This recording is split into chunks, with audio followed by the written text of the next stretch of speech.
Ayon sa international lawyer na si Attorney Arnedo Valera, napakasimple lamang daw dapat ang ginawa ng mga kongresista. Ito ay ang imbitahin ang staff ni House Speaker Romualdez na may hawak ng expenses report upang ilabas ang resibo at sagutin ang mga katanungang bilyong travel expense na naunang inilabas nga sa programa ng SMNI. Dagdag ng abogado, dapat nga raw ay na-dismiss na ito at hindi na umabot sa pagkakadetain ng SMNI host dahil lamang sa hindi makuha ang pangalan ng di umano'y source. Pinalaki masyado ng mga kongresista dahil kaya naman daw itong i-dismiss kaagad. Tila tinamaan raw ang kanilang mga ego. Kaya naman nung makatsyempo at ayaw nang sumagot ni Ka Eric at Badoy ay na-cite in contempt ang mga ito. Hati ang opinyon ng mga netizens at marami sa ating mga kababayan ang nawalan rin ng gana at tinawag nga silang congressman.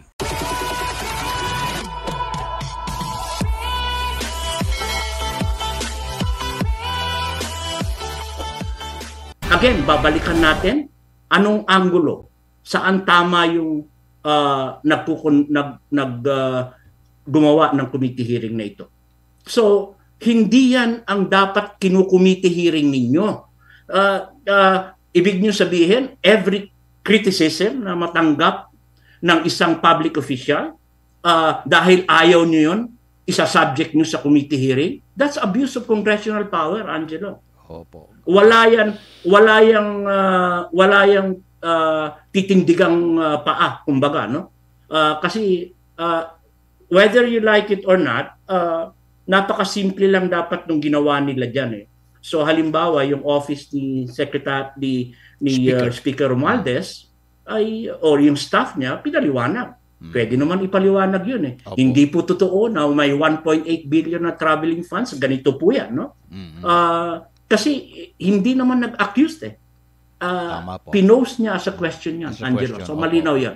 So anyway, merong constitutional right. Huwag nating i-restrict yung constitutional right ng journalist na it might limit yung access to information and the ability to disseminate kung halimbawa sasabihin mo na kailangan accredited ng KBP. So walang argumento doon. So anong panawagan natin dito? Well, you swallow you swallow your egos. Yun lang yung aking pakiusap sa mga congressman.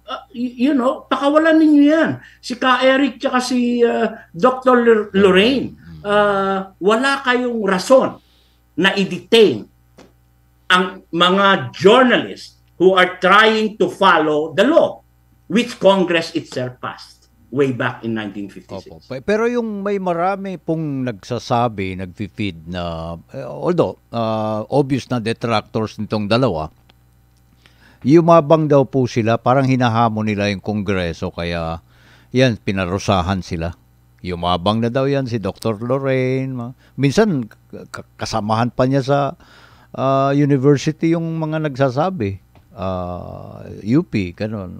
Tapos, ito si Ka Eric, medyo lumalabis na daw po yung sumobra daw. Parang may mga rumors pa na bayaran sila ni chairman ng Kingdom si Pastor Apollo si Kibuloy para atakihin ng husto yung makakaliwa. Although, yan naman ang direksyon ng gobyerno, di po ba, Attorney?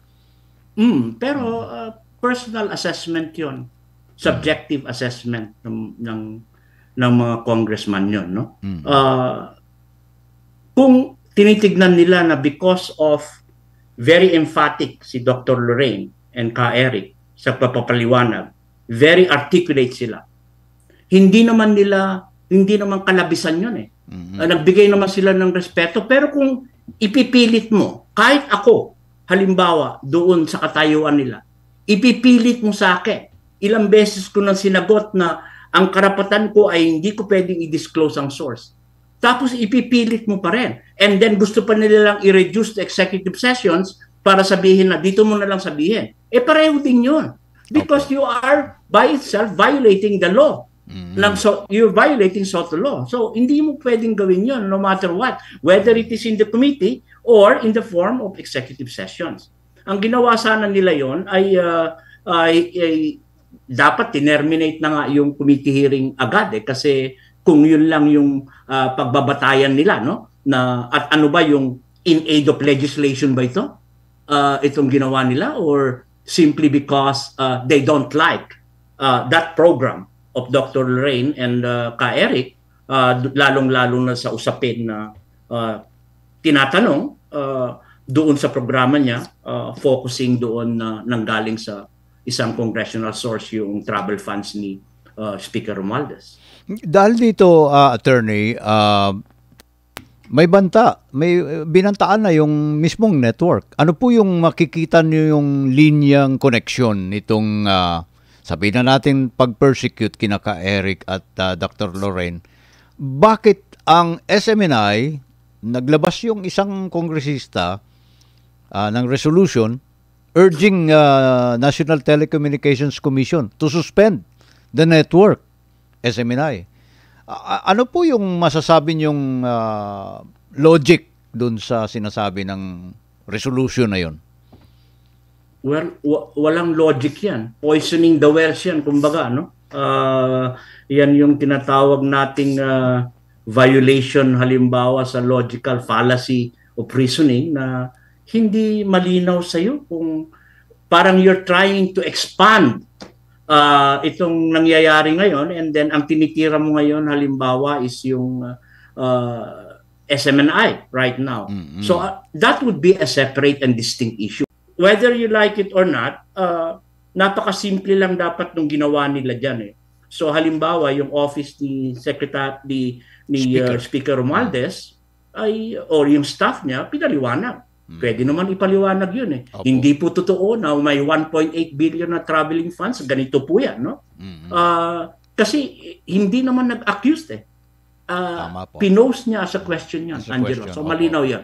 So anyway, merong constitutional right. Huwag nating i-restrict yung constitutional right ng journalist na it might limit yung access to information and the ability to disseminate kung halimbawa sasabihin mo na kailangan accredited ng KBP. So walang argumento doon. So anong panawagan natin dito? Well, you swallow you swallow your egos. Yun lang yung aking pakiusap sa mga congressman.